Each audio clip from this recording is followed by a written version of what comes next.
From Rygar to Pygar, nerds like a lot of things, but there's something they love above all else, and that is correcting people. This is Actually. Joining us on today's episode, we have Matt Mercer. Hello, happy to be here, and I'm conscious. Happy to have you here and conscious too. We'd be off to a bad start if it was like we have Matt Mercer just like slumped over. It'll be the first time. Yeah. We also have Haley Mancini. Woohoo! I'm back and I'm ready to keep guessing things wrong.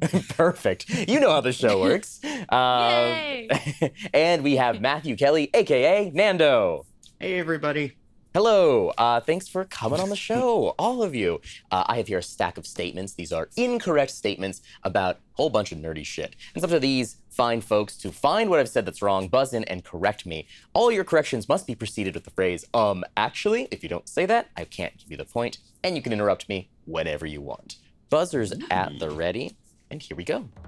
In the first episode of The Boys, we meet the Deep, a superhero who can communicate with sea creatures and has the ability to breathe underwater thanks to the gills behind his ears. Everyone has buzzed in, but Mercer is the first person to have buzzed in. Actually, the Deep's gills are on his torso and allow him to breathe underwater. That is correct. The Deep's gills are on his torso.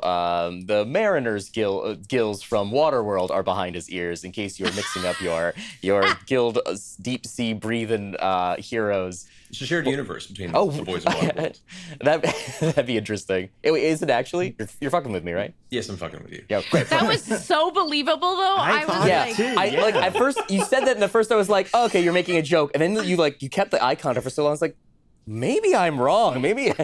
Don't give me this much power. This is a problem. In that universe, would the Deep just kill everyone sometime near the end of the show, and then it would turn into Waterworld? That's the third part. How would you make that transition? It's the end of the trilogy. Yeah, it would be like, this is my time to shine. Like I've been sidelined for too long, but now it's the Deep's world, and you're all living in it.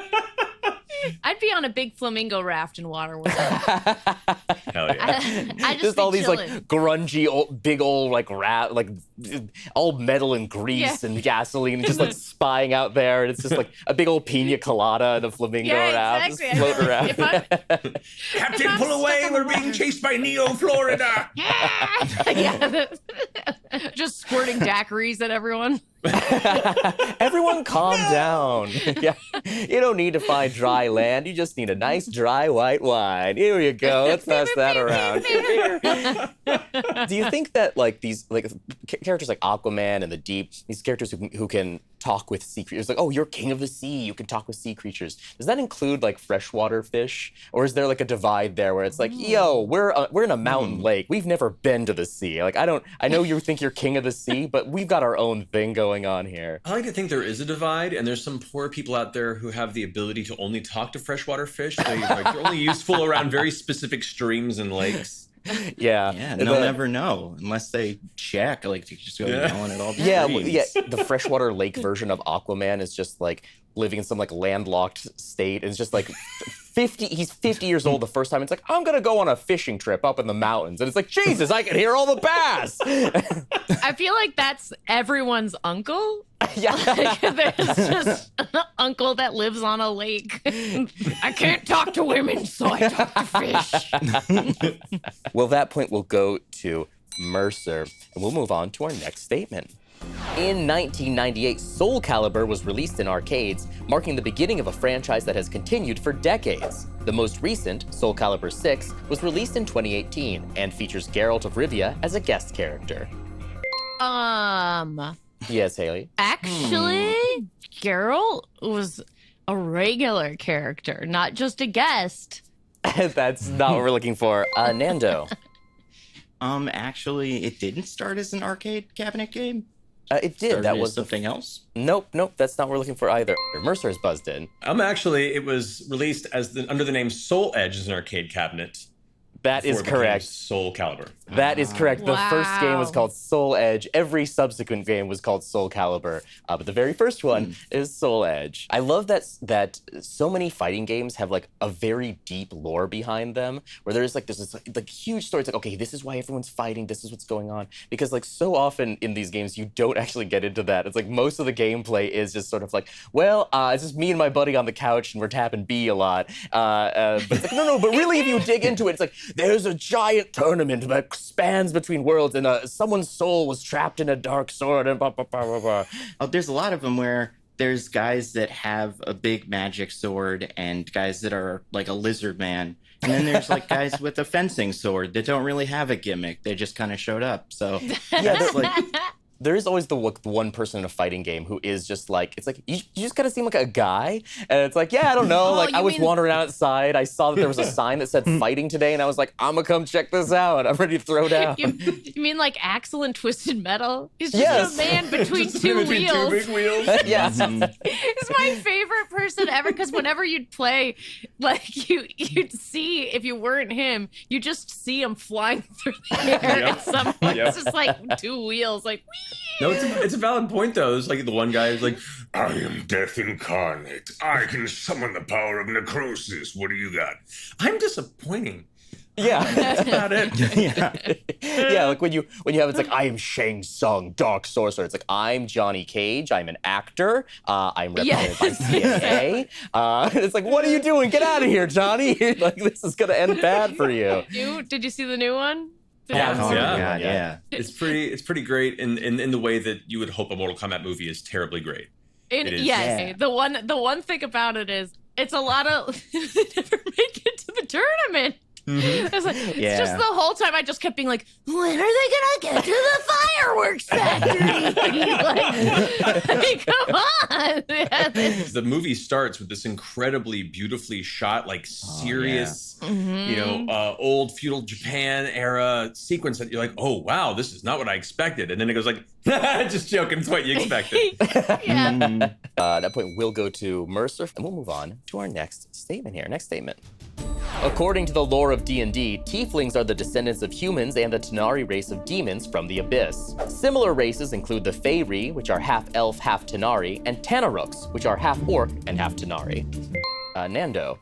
Take a stab in the dark. Actually, they're not from the Abyss. They're from somewhere else. That's not correct, but a very good guess. Haley. Actually, the what was it again? The Feylii, is that what we're talking about? The favorite. Okay, they're not that. They're not? They're not half. they're just not? That's a good point. Yeah. They're not half. You gotta give me a they're complete not- sentence. They're not Very half Tanari. existential. They're not half Tanari. That is incorrect. That's not what I'm looking for. Mercer, yeah, go ahead. Actually, the Feylii are half demon and half a little bitch. I don't know. No, that's not it either. We'll say no one got this one. Tieflings, according to the lore of D&D, are descended from devils and not demons, or are the result of a like pact of devils and an original group of like, you know, powerful folks. But all the other sort of like vaguely infernal like half races, they're all Tanari. Did we all just doubt our first Instinct? like instinct? Yeah, Yeah, because I that think was maybe. that was Oh, yeah, rumor. that's definitely what damn. I did wrong. I was on board until we hit the term Tanari. And I was like, Yeah. oh, we're going, I'm out. Yeah, Not this. all the additions. Why get are we pretty- talking about yeah. this? I find it interesting anytime within a lore there is like they like establish a rule almost where it's like, okay, look, we've got these like infernal orcs. They're half Tanari, half orc. We got these infernal dwarves. They're half dwarf, they're half Tanari. We've got like every other race is like this and a Tanari, this and a Tanari. That's how it works. And then one thing is just different. It's like you already set up this whole like you set up a system of like making sense of this, but like you didn't need to go this other weird route for like one specific thing, but you did. Yeah, Now you know how people feel when they're learning English. Trap. Why did you spell it that. this way? I guess that's what happens when you bring an intern in to do game design at the last minute in your project. Yeah. I'm gonna put my stamp on this book. Watch. Yeah. We're not putting pig people in, Steve. No, I like the big people. You can only carry 2 items and you can't use them because you got hooves. Like, listen, their charm level is negligible. Yeah. immediate charisma, not like negative Yeah, modifiers. Everything is just like, it's like if you want to play on extra hard mode, it's like, well, you play as a pig person if you really want to make it hard on yourself. No points for that one, but we will move on to our next statement, which is a fan-submitted question. This is from Boxed Logic. Boxed Logic. Just because you're playing a tabletop RPG doesn't mean you have to use dice. Some games that don't use dice include Dread, which uses Scrabble tiles, Macabre Tales, which uses dominoes, and Dark Sword, which uses a rock, paper, scissors-like hand game between players and the DM. Mercer is buzzed in. Actually, Dread uses Jenga blocks as their tool for telling a story. That is correct. Dread uses Jenga blocks and not Scrabble tiles, as I said. Wow. Have you played Dread? I have played Dread, yeah. We did like a mini series years ago using the large Jenga tower to tell the story. That's really cool game. Oh, that's really cool. It sounds like a good connection of horror, scary things, but also like the weird suspense, I guess, you get from being like, oh, this thing's gonna fucking collapse at any moment. Yeah, Dread, if you haven't had the opportunity to play it, highly recommend it, because that Jenga, you grow up playing Jenga, you're like, Jenga's fun, but then as soon as you add narrative tension and stakes and investment to a story, it becomes a whole different thing. It's really cool. So what happens in the game when the tower falls? Does everyone die? No, it depends on how you're running it, but generally something terrible happens to the person who dropped it, and in most cases, that is their demise. Wow. But there's something very, very interesting about having a bit of like, it's not pure luck, you know? Like, it's like, there's maybe a little bit of skill involved here. It's like, you have a little bit more agency. So like, if you do fuck up, it's like, I fucked that. And it wasn't just like, the dice gods are angry at me. It's like, no, I made a bad decision here. I'm always that guy. Yeah. Well, that's on me. I mentioned the Dark Sword one, which it's all like a base 10 system instead of base 20. And the idea is that like you and the DM both throw out like a certain number of fingers and you add up the total between you. So like it can add up to 10, or if you go above 10, then it loops back around. So like if you add up to 11, you've rolled a 1. If you throw out 12 added up, you roll a 2. So it's like you and the DM are kind of in a mind game of like, I think he's gonna throw out a high number, so I should put out a low number. That's awesome. I actually really think that's that. wild. I think it's kind of fun too, yeah. Mercer will get that point for knowing about Dread and the Jenga blocks. And we'll move on to our next question, which is our first shiny question of the game. Shiny questions, like shiny Pokemon, worth the same amount of points, just a little bit different and a little bit rarer. And this is the game we're calling So Where Are You From? In just a second, I'm going to show you 6 different aliens, and I want you to tell me the planet that alien is from. Whoever can tell me the most will get the point. Let's take a look at our first character here. What planet is this person from? Oh, everyone is buzzed in so quickly, but Mercer is just barely ahead of everyone else. Mercer. Actually, the minute I saw this picture, it completely ran out of my head, and I have no response. So I'm going to go ahead and concede. All right, Mercer yields the floor to the gentleman Nando. Nando, you are next. Where is this from? Yeah. Actually, I think it's like Pandora. Is that the name of the planet? It is Pandora. Yes, it is. That is correct. Pandora. Where they mine unobtainium, and the symbolism is on the nose. Yeah. Everyone aboard the good ship, Starship on the nose. Let's take a look at our next character here. What planet is this character from? Nando's buzzed in very quickly. Actually, is this Kashyyyk? That is Kashyyyk. Oh, yeah. Chewbacca is from Kashyyyk. We will clear those buzzers out. Let's take a look at the next character here. What planet is old Beldar Conehead? But still, Mercer's buzzed in very fast. Go ahead. It's one of those things where I remember the movie, I remember the scene, the not great film at all. And then the minute I'm like, and it was called nothing, so I'm gonna bow. Yeah, actually, he comes from the planet I'm sorry. No, that is not it. That's not what we're looking for. Nando. So, like, I feel like I had the same thought. I kind of came in confidently, and I was like, "That's not what that is. Is it like Fremulon?" No, it's not. You've got a similar like the cadence you have there is right. Like you're not far off, but it's not Fremulon. Fremulon, I think, is a production company that makes Exactly, sitcom I enjoy. I can't remember which one it is right now, but that's not what we're Haley. So similar cadence, huh? Yeah. All right. Haley knows how to play the game. Yeah. Conulum. Conlandia.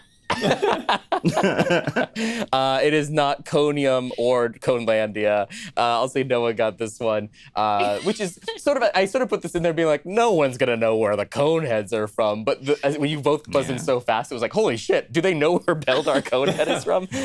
Nope. Beldar Conehead is from Remulac, which is very close to Fremulon.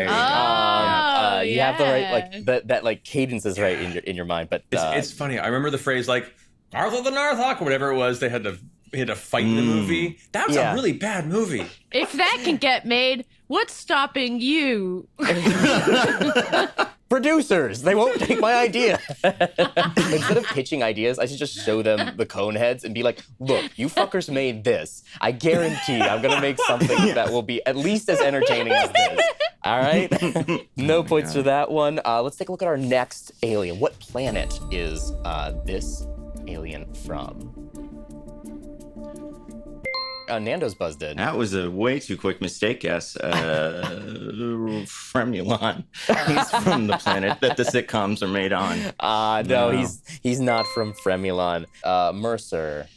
Actually, Quark's bar in Vegas before it got closed, and we lost access to the wonderful Warp Core breach drinks. No. God, I wish. No, that's not what we're looking for. Haley, you want to take a stab? Actually, I dated this guy, and he's from Ohio.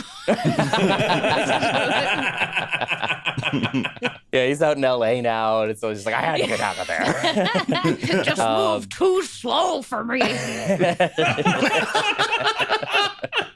That's not what we're looking for. Thank you for clarifying that was. It's not actually Ohio. This is actually a common mistake, Haley. A common misconception within the Star Trek fandom. He's actually from Indiana. Quark is from Ferenginar. Ferenginar is the name of the planet. Fremulon, not too far off. Not too far from It's Fremulon. gonna happen one of these days. Let's take a look at our next character here. What planet is this character from? Oh. Nando is buzzed in. Actually, he's from Cybertron. He is from Cybertron, yes. All the Transformers are from Cybertron. And we've got one more here, one more character to take a look at. Let's see who we've got here. Oh. Mercer and Nando both buzzed in, but Mercer is first. Actually, he's from the Trash Planet. Once again, Mercer, it's not Ohio. Oh, take fucking that, burn Ohio. You hear that? You fucking Buckeye State. You don't know what hit you. I don't care how many astronauts came from your fucking state. They hated your state so much, they were like, send me to fucking space, man. Yeah, Australia, not far enough. We're going up. Nando. Oh my God, it just came to me. He's from Sakaar. He is from Sakaar. That is correct. Thank God. Nando got 4 of those, and no one else got any. So Nando is handily running away with the point for that shiny shutout. Here is our next statement. In the 1957 film, The Incredible Shrinking Man, Robert Scott Carey starts to shrink after combined exposure to a mysterious radioactive mist and a common pesticide. Over the course of the movie, Carey continues to shrink until he is the size of a fly. Since he is unable to attract his wife's attention, she presumes he has died, and he remains fly-sized for the rest of his life. Haley. Actually, he remains fly-sized for the rest of the movie. That is incorrect. Incorrect. Good guess, though. Mercer. Actually, it wasn't a common pesticide. It was an extremely rare collectible pesticide. Oh, wow, look at this. They don't make them like this anymore. This is a first-run DDT. Funko presents. There's like a special table at Comic-Con with pesticides. It's like, what the fuck? I'm like, all right, I guess I'll take one. If it's limited edition, sure. Nando. Actually, he doesn't continue to be fly-sized. He keeps shrinking until he disappears. That's pretty close. That's close enough that that I'll give you the point. He continues shrinking beyond fly size. He gets at least small enough that he can fit through like the holes of like a window, like a screen window. And it's sort of implied he's going to keep shrinking maybe until he is just like at a subatomic level and will just disappear forever. It tries to be like a little bit more uplifting in a sort of like 1950s way. It's like, well, I may be shrinking to death, but I found God, and that's the important thing. That point will go to Nando. Here's our next statement. Some of the weirder Batman villains have never been featured in a movie, including the Condiment King, who fights with a variety of condiments, the Ten-Eyed Man, who's able to see with his fingers, and the Made-of-Wood Killer, who wields a wooden baseball bat. Nando's buzzed in. Actually, Condiment King is in the Lego movie. It's worth a Google. That is a line from it. That is correct. The Condiment King has appeared Lego in the Batman movie because he was in Lego Batman. That is correct. He's the only villain Batman has never defeated because canonically he because he's got like blasters. Like I have one here of Lego. He's got like blasters of ketchup and mustard, and he sprayed them at Batman, slipped on them, and knocked himself out. So Batman didn't really have anything to do with it, and then he went to jail. Oh, it's like it's a self goal. It's like the own goal. Yep. So it's like, you didn't technically defeat me, Never Batman. been caught. I was hoisted by my own petard. Now who's the champion? Those other villains are real Batman villains. There is the Ten-Eyed Man, who does not have 10 eyes. He can just see through his fingers. And the Made-of-Wood Killer, who is not made of wood. He just wields a baseball bat. Feels like false advertising on both of their parts a little bit. That's the person that lies on the resume when they're going to the job interview. So you're the Made-of-Wood Killer. You're made of wood, is that right? Well, something is. Yeah. There's some wood involved, technically. Okay, I'm just imagining that, just that name. It's like Made of Wood Killer. You're like, yes, I am. I also interned at Goldman Sachs. Yeah. For 2 summers. I mean, to be fair, Batman was taken. He probably wanted to be That's Batman, true. and the papers were like, well, we can't, made of wood. I guess the bat's probably made of wood. Is that why he became a Batman villain? He wants to take him out so he can go ahead and like get the URL back, you know? Exactly, yeah. Yeah, It's like, exactly. He's squatting on Batman. Yeah, if I kill Batman, I can become Batman. But the other kind of bat, the one everyone clamoring for, right? People like this. In the brainstorming meeting, it's like, hey, no bad ideas. We're blue skying it here, Made of Wood Killer. I'm gonna write that on the board, but let's just keep going for a little while. Let's see what else we got there. Let's see if something else happens. Made of Wood Killer. All right, I'm gonna put a little star next to it. I get that there's a lot of enthusiasm for Made of Wood Killer, but maybe like a club Listen, man. it's almost noon. We gotta eat lunch. Like, I think Made of Wood Killer is everyone's cool with it. All right, Yeah. okay. Temporarily, we'll say Made of Wood Killer, but let's come back to it tomorrow. All right. Well, Nando will get that point, and we'll move on to our next statement here. The Sims Livin Large introduced an in-game infectious disease known as guinea pig disease, which can be contracted by other infected Sims or by being bitten by a guinea pig with a dirty cage. Symptoms include frequent sneezing and coughing, and declining comfort and energy motives. Though the disease is not deadly, it will only go away with treatment. Mercer has buzzed in. Actually, the disease is eventually deadly.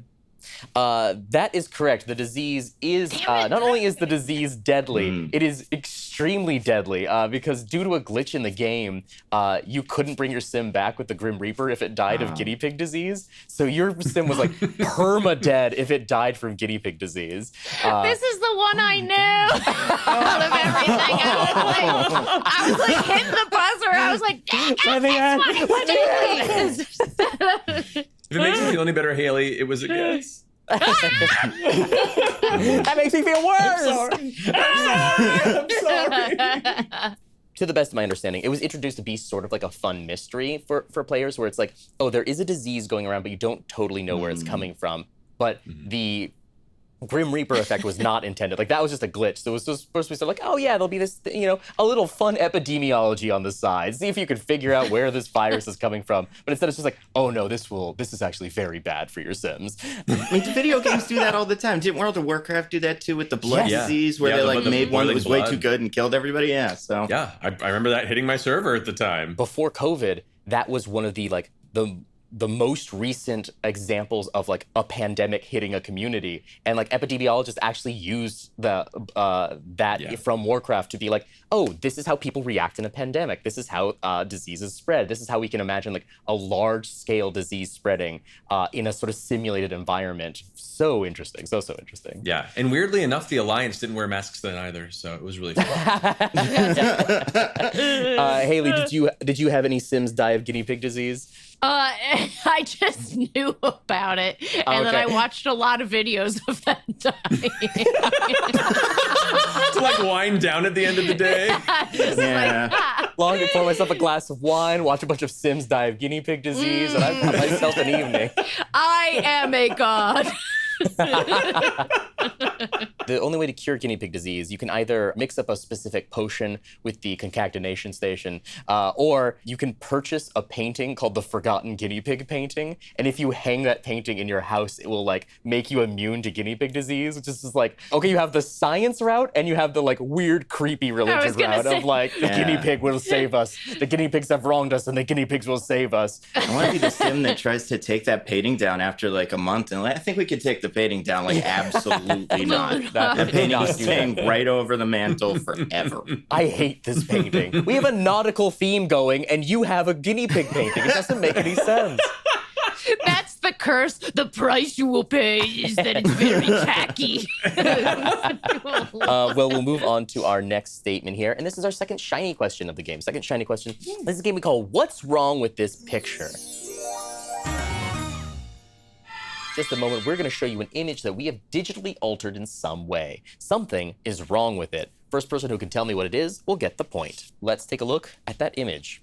All right, this is an old Avengers cover. Mercer and Nando both buzzed in. Mercer is first. Actually, Black Bolt was not on this cover? That is incorrect. No, it's not the answer we're looking for. Nando. Actually, it's not Invisible Girl, it's Invisible Woman. Oh, like the word, the name. You're close, but that's not right. I'll give Haley a chance to get an answer here. Actually, Invisible Lady. She's the Invisible Lady. She's in lady. No. Can I take another guess and maybe yeah, you can earn take another it? guess. Sure, yeah.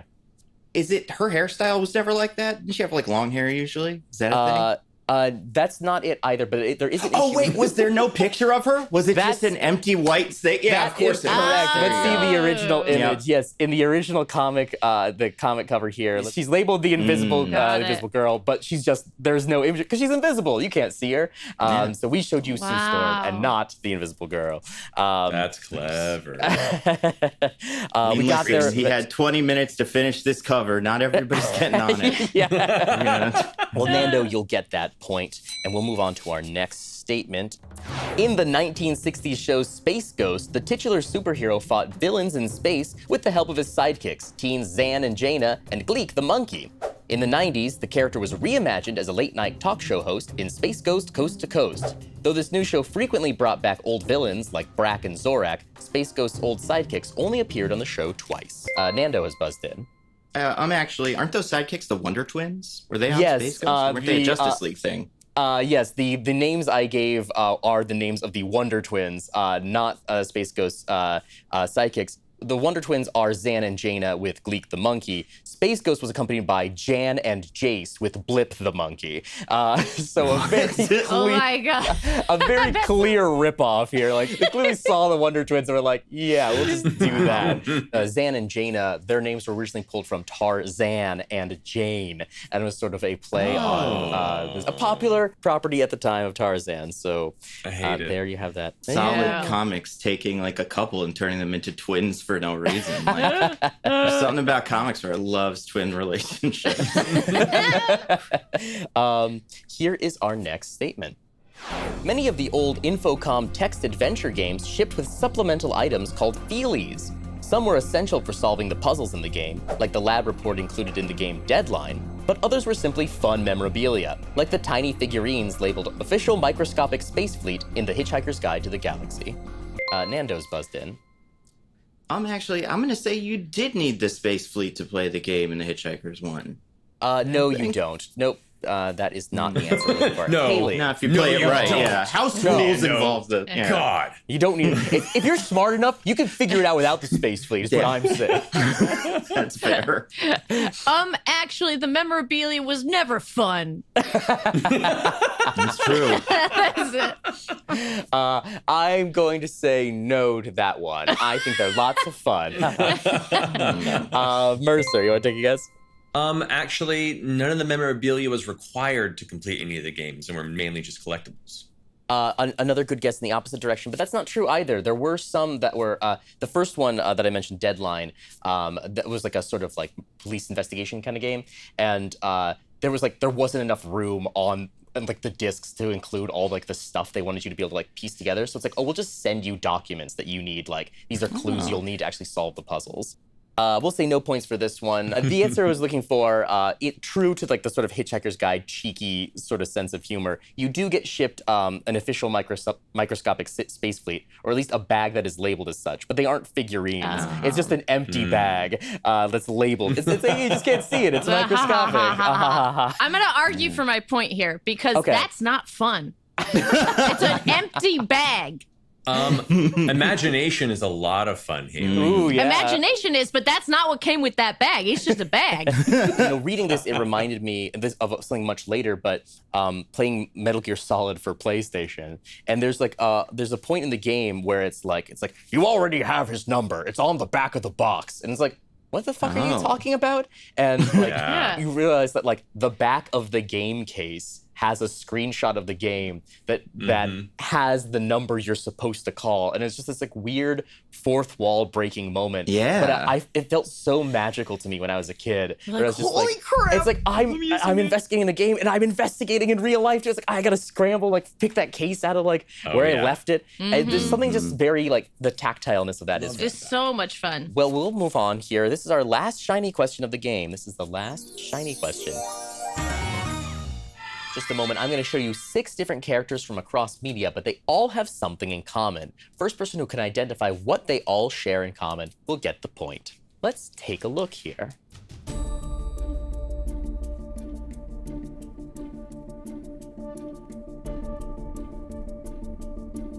Nando's buzzed in. Actually, they all took somebody else's name. That is correct. Yeah. All these characters adopted the identity of someone else. I think someone who's dead in all cases. All these characters are not not who they say they are. They are someone else. Very good. Actually, Armin Tanzarian did not die. He came That's back. true. Armin Tanzarian did. He does come back, so they're not all dead, but they do all. Can I get a point? No. No. That's not what we're doing here. Well, we'll move on to our last statement here, which, as always, concerns real life skills. What is our scoreline as we move in here? Nando with 6, Mercer with 4, and Haley ready to spring into action. Remember international travel? If you're traveling internationally, you'll need a valid passport. For those over the age of 16, passports are valid for 10 years after being issued, or until you fill up the last visa page. Since you cannot add visa pages to your passport, an entirely new passport is required if all your visa pages are stamped. Haley, yes. Actually, yeah, you can put little addendums in. You can put pages in. I don't think you can. You used to be able to. It says, no, you cannot. Applicants who need additional pages in their valid passports must obtain a new passport by mail. All right. Okay. All right. Is All right. it Haley's I Law used- or something? Yeah, What I'm doing is international they gave me more pages, man. They gave Where'd you get that passport from? Yeah. You're just printing up new pages on your own and just shoving them in there. Mercer, you've buzzed in. Actually, 16 is not the age gate to have that requirement. 16 is the age gate. That is in fact there. Damn it, Nando. Actually, you don't need a passport to travel internationally everywhere. There's some places like Canada where you just do a driver's license. That also used to be the case, but they changed that. Probably also. I don't know when they changed that, but yeah, it used to be the case you could just go to Canada and without a passport, but not. We're getting anymore. old, folks. Getting real. Yeah. The answer we were looking for is that I said that your passport is valid until you fill up the last visa page. But in fact, your passport becomes invalid a little bit before that, if you have a lot of visa stamps, there are some countries that require you to have 2 to 4 blank pages to enter the country, and some airlines won't even let you board if you don't have enough blank pages in your passport. So really, your passport is sort of invalid if you have if you only have 1 or 2 blank pages left, you might not have enough to actually travel if you want to. So if you've been traveling a lot, keep that in mind. You got to keep some blank pages in the back. And This you might is need a really passport. useful, actually. I'll say Thank that's you. why you watch Actually. Like, you come for the laughs and the nerdiness, but honestly, we all learn something very important about actual applicable real life skills every Exactly. time. Stay for the last question, folks. Well, that is it for our episode. What is our final score line here? That is Nando? 6 points for Nando, 4 for Mercer. Haley, ready to come back and have a comeback next time around. That makes Nando our winner for this episode. Thank you so much. This is wow. Gotta thank, the Wonder Twins, Ohio, that company that makes sitcoms, Fremulon. Thank you all for playing with us, and thank you for watching. Join us next time for even more pedantic corrections here in Actually.